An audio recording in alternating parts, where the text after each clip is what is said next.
का पीएचसी कोटा की ये हालत है। 24/7 जो है वो पीएचसी का इसका जो है रोटेशन चलता है। आप देखिए रोस्टर है इसका।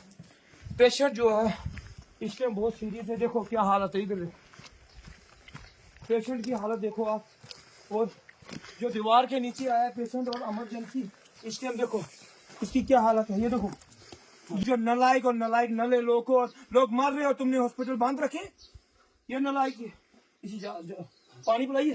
हॉस्पिटल की हालत है और इमरजेंसी इस टाइम इतना बड़ा आपने देखा पेशेंट्स की इतनी खस्ता हालत है। और एम्बुलेंस यहाँ पर खड़ी है, ना ही ड्राइवर है ना ही यहाँ का एम्बुलेंस जो है एम्बुलेंस का कोई आने वाला है। मुझे समझ नहीं आ रही, जो यहाँ का ड्राइवर है एम्बुलेंस का वो पूरा दिन यहाँ बैठ के रोटियां खाता है और सैलरी लेता है वो गवर्नमेंट की दबा के।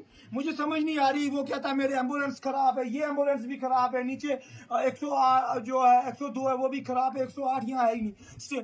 यहाँ की सबसे बड़ा नल्ला अगर देखा जाए तो वो बीएमओ मोहर रहा है जो अभी रिटायर हुआ है। उसके बाद हमारा सीएमओ सबसे बड़ा नल्ला है, जिसको मैं कहूँ कि नालायक डिपार्टमेंट और नालायक लोग हो तुम लोग। और यहाँ के लीडर नालायक है, यहाँ का एमएलए नालायक है, जिस एमएलए की बदौलत आज ये जो लोग मर रहे हैं और हॉस्पिटल्स बंद है और हॉस्पिटल्स में रोटेशन जो 24/7 की है उसका आखिर जिम्मेदार कौन है। इस टाइम बंदा मर रहा है, इमरजेंसी जिसको जरूरत है ट्रीटमेंट की उसको फर्स्ट एड नहीं मिल रही है तो कहाँ जाएगा? चसाना में जाएगा, वो भी प्राइवेट सेक्टर में बैठकर डॉक्टर जो है वो बिजनेस कर रहे हैं। लेकिन यहाँ पर गरीबों के लिए कोई दरवाजा खुला नहीं है। मैं हमेशा बोलते आया हूँ हेल्थ डिपार्टमेंट पीएचसी कोटा की ये हालत है, जिस जो ना बेशरम लोग जो बेशरम डॉक्टर जिनको लास्ट 3 साल पहले मैंने सस्पेंशन करवाया था, जिसमें ये 8 से 9 लोग थे। और ये लोग वो फिर वैसे के वैसे हैं, इनमें कोई शर्म नहीं है, कोई इंसानियत नहीं है। ये बेशरम बन चुके हुए और ये डिपार्टमेंट भी बेशरम बन चुका है। समझ नहीं आती है मुझे इस चीज के लिए ये बड़ास निकल रही है कि मुझे एहसास हो रहा है उस गरीब का, जो वो गरीब तड़प रहा है इस टाइम, और उस गरीब का इस टाइम जान निकल जाए। उसके ऊपर दीवार गिरी है, पूरी इतनी बड़ी दीवार गिरी, उसके 14-15 फीट दीवार गिरी है और वो इतना मजबूर तूली पीएचसी के अंदर ये हालत है। और मुझे समझ नहीं आ रही है और सांस फूल रही है, ऑक्सीजन नहीं। ऑक्सीजन क्या, हॉस्पिटल ही तुम्हारा खुला नहीं, तुम्हारी एम्बुलेंस एक नीचे है, बंद है, 108 इधर है ही नहीं, कौन जिम्मेदार है?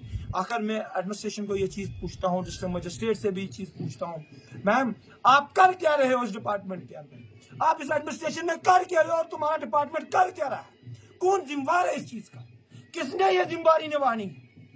और सरकार को भी ये चीज कहता हूं, जो सरकार दावे करती है, सकीना इतू मैडम दावे करती है कि मैंने इतने हॉस्पिटलों में ये किया, आप फेल हो चुके हो जनता के सामने।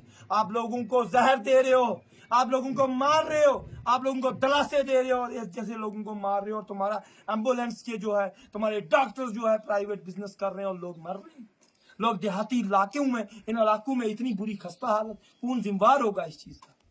और मैं कहता हूं नालायक हमारी लीडरशिप, नालायक हो तुम उस दिन दौड़ते हो जिस दिन तुम्हें वोट चाहिए होते हैं, और तुम कभी इन लोगों के नहीं हो सकते। तुम इन गरीबों के दुश्मन। जब गरीब और अमीर से अगर वोट एक हो सकता है तो गरीब और अमीर की पॉलिसी एक क्यों नहीं है तुम्हारे अंदर? वो पॉलिसी को एक क्यों नहीं बना सकते आप?